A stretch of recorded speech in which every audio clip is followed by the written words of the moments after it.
हम बात करेंगे फ्लड्स इन इंडिया। जैसे ही इंडिया में मानसून स्टार्ट होता है, इंडिया के शहर और गांव पानी में डूब जाते हैं। पर फ्लड्स आजकल इतने ज़्यादा क्यों हो रहे हैं? सबसे मेन वजह है क्लाइमेट चेंज।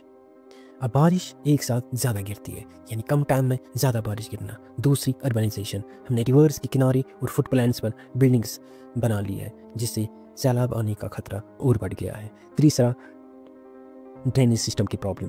और चौथा, डिफॉरेस्टेशन।